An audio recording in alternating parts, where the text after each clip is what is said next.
Meus irmãos, a paz do Senhor Jesus, que bênção ter você aqui conosco, seja você aluno ou professor. Nessa oportunidade, começando mais um trimestre estudando esse tão importante tema, a Santíssima Trindade. Eu estou aqui com duas lições, uma de aluno e uma de professor, e estou com a minha Bíblia também aqui. Quero convidar você a, nesse momento, estar estudando rapidamente a sua lição comigo. A lição, ela já começa, sem mais delongas, falando sobre o mistério da Santíssima Trindade. A lição 1 é uma lição introdutória. Ela visa falar de forma geral sobre todas as outras lições. E por isso que ela não consegue aprofundar-se nos temas, isso só será feito nas próximas aulas. É por isso que em cada aula você vai ter temas espaçados sobre cada pessoa da Trindade, né? Veja, o Deus Pai, o Deus Filho, o Espírito Santo e por fim a Trindade Santa e a Igreja de Cristo.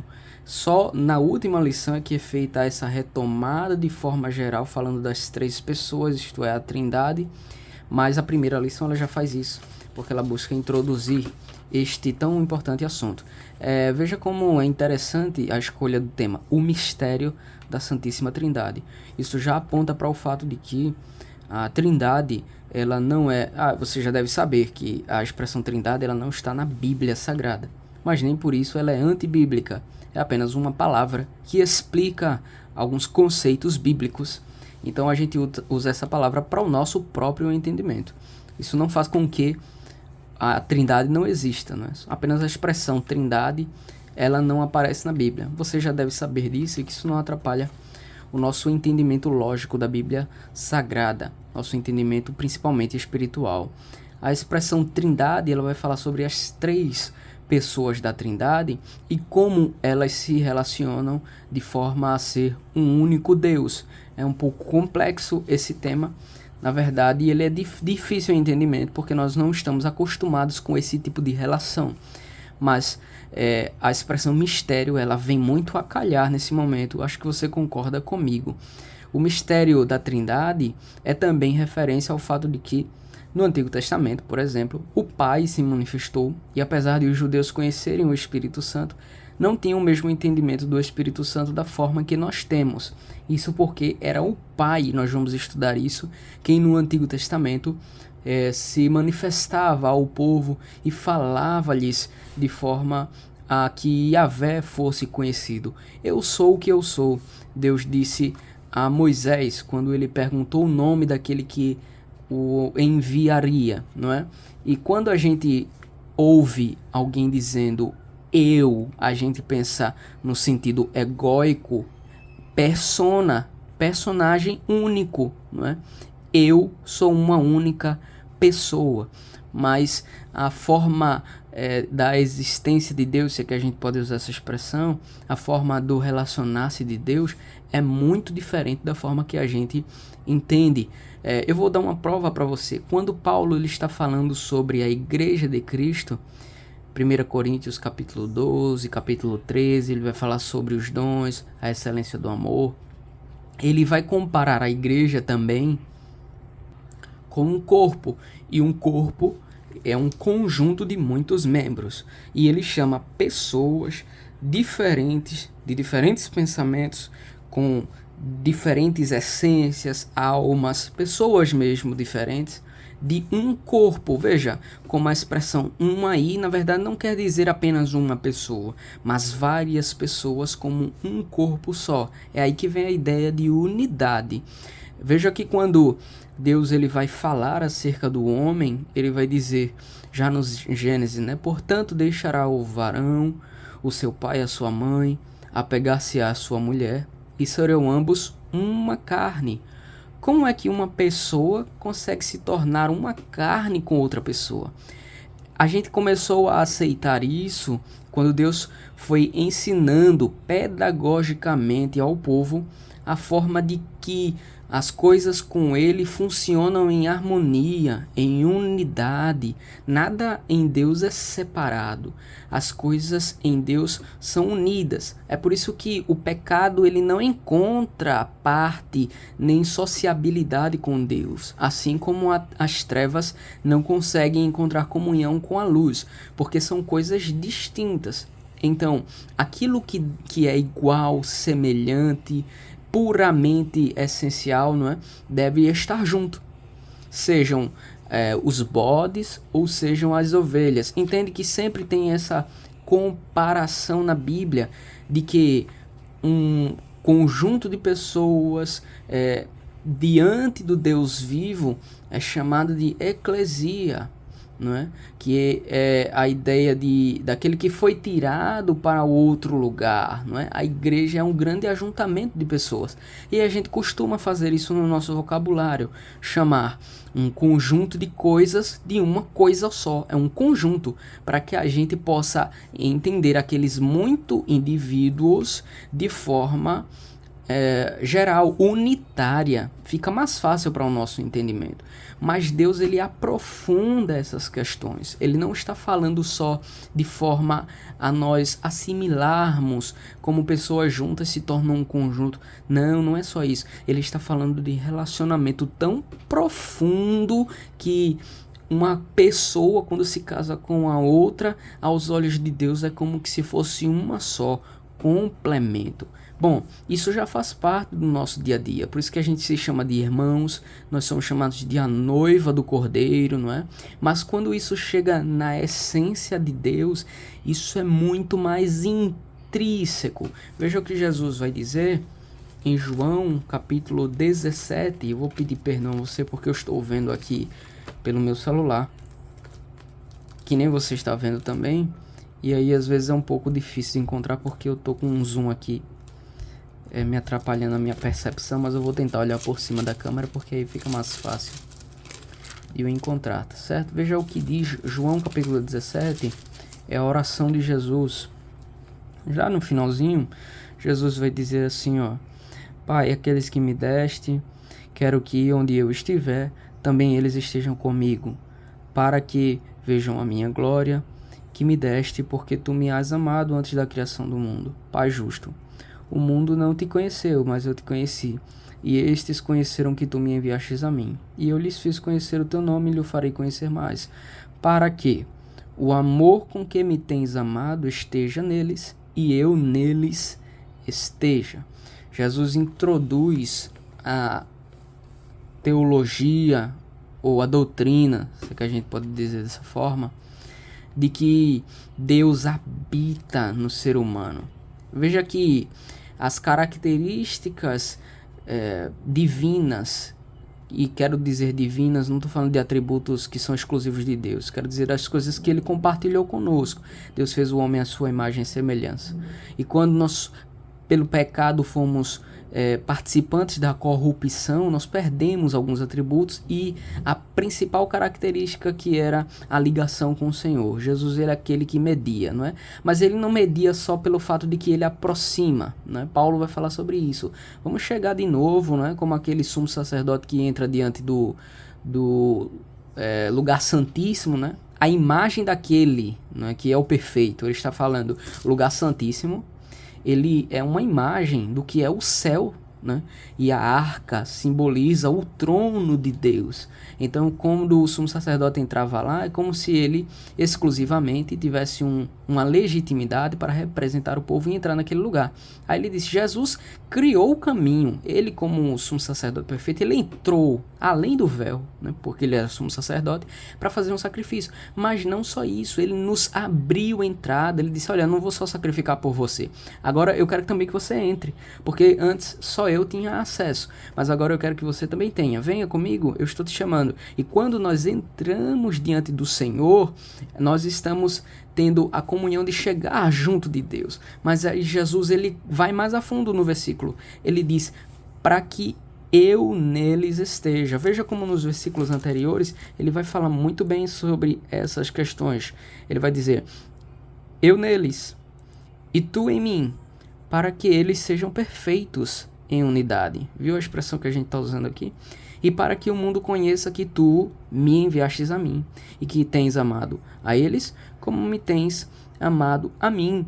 Eu neles e tu em mim. Veja como Jesus sempre falava: quem vê a mim vê o Pai. Eu estou falando aquilo que eu ouvi de meu Pai. Ah, irmão, então não tem confusão aí. Eu tenho pessoas diferentes. Jesus se revela no Novo Testamento e ele se revela como essa outra pessoa da Trindade. Agora, um novo conhecimento que a gente tem. Então a gente tem conhecimento do que seria o plural, deuses. Mas calma lá, isso não é verdade, não é assim que funciona. Porque a ideia que a gente vai ter de Trindade, ela vai começar quando a gente vai chocar dois pensamentos que teoricamente pareciam se contradizer, que é quando Deus vai dizer várias vezes que ele é o único Deus. Ó Israel, né? A oração do Shema Israel, né? Ouça Israel, o Senhor teu Deus é o único Deus, glória ao nome de Jesus, né? O Senhor teu Deus é o único Deus, não terás outros deuses além de mim. Que coisa, né? Glória ao nome de Jesus. Eu não sei se você lembra, e me perdoe se eu estiver errando o texto, mas só porque tá me vendo na memória aqui. Mas tem um texto que vai falar, eu acho que é Naamã. É isso mesmo, eu dei uma pausa para confirmar, né? Naamã, ele é curado da lepra e aí ele entende que só o Senhor é Deus, né? Só que ele vinha de uma cultura que se adorava vários deuses. Ele disse, não tem problema, saiba que eu não vou sacrificar a nenhum outro Deus mais. Eu quero adorar somente ao Senhor. E aí ele vai dizer assim, ó, peço perdão, que perdoes ao teu servo Eliseu, porque eu eu sou um servo de um rei, né? E quando o rei vai entrar para adorar ao seu Deus, ele tem de se ajoelhar, né? E aí ele já não consegue fazer isso sozinho, ele tem que se apoiar em mim. Aí eu tenho que entrar na casa do Deus estranho, né? Que era o seu Deus cultural também, né? Ele acabou tendo convivência com aquilo, mas agora ele havia entendido que o Senhor é o único Deus, né? E veja como são as coisas, né? Ele disse assim, me perdoe somente por isso, eu vou ter que entrar lá, ele vai ter que se apoiar em mim para fazer adoração, mas é como se ele dissesse assim, o meu coração não vai estar ali, não é? É uma necessidade, mas meu coração não vai estar ali, meu coração está entregue ao único Deus, o Deus que me limpa, não é? Glória ao nome de Jesus, o Deus que me purifica, não é? Jesus, ele vem com essa noção, dizer assim, eu e o Pai somos um. E aí, como Jesus e o Pai são um, como assim? Eu vou correr para encerrar esse vídeo, mas o vídeo está um pouco longo, é só uma introdução acerca desse tema.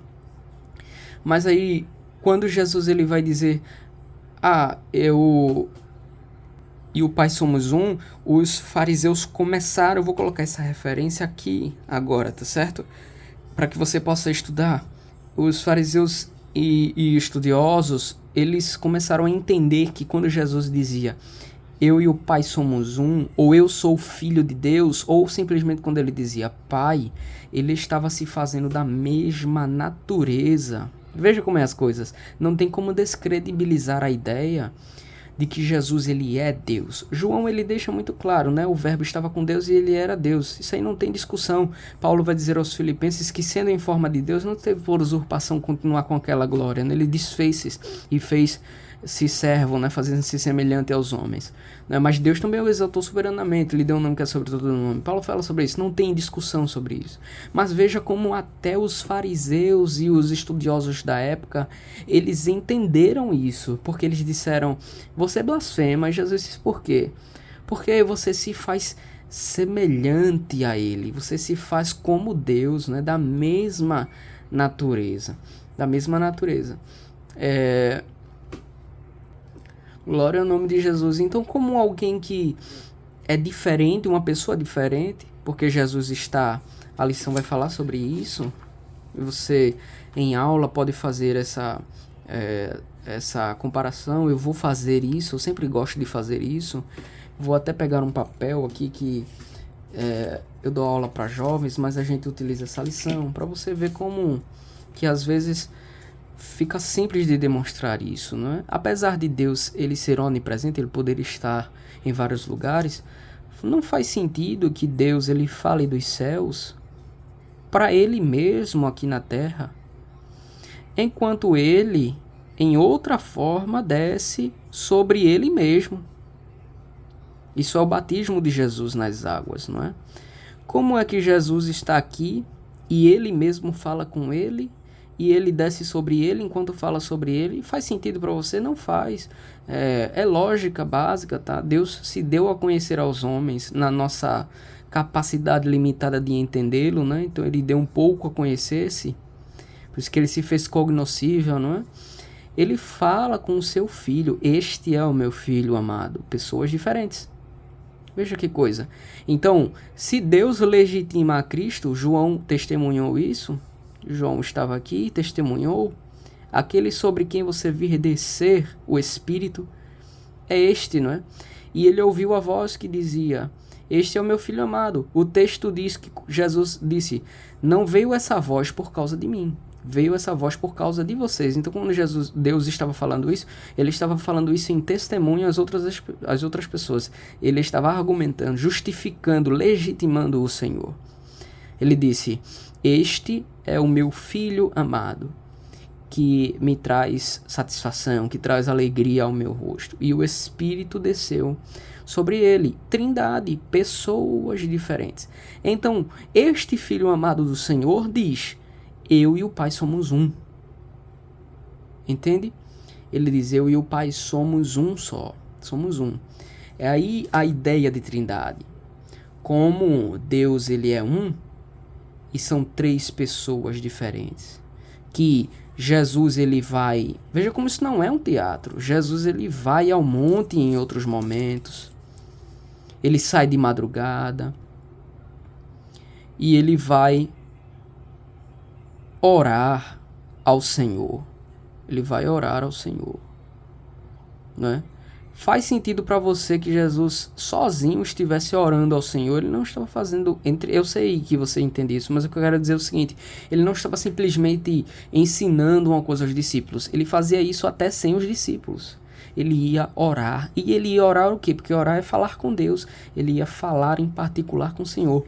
Pessoas diferentes. Mas uma trindade perfeita. Que Deus abençoe você. Que nessa lição você possa, com seus alunos, ou se você é aluno, com os seus professores, desenvolver bem esse tema e aprender. Que Deus abençoe você e sua vida em nome de Jesus.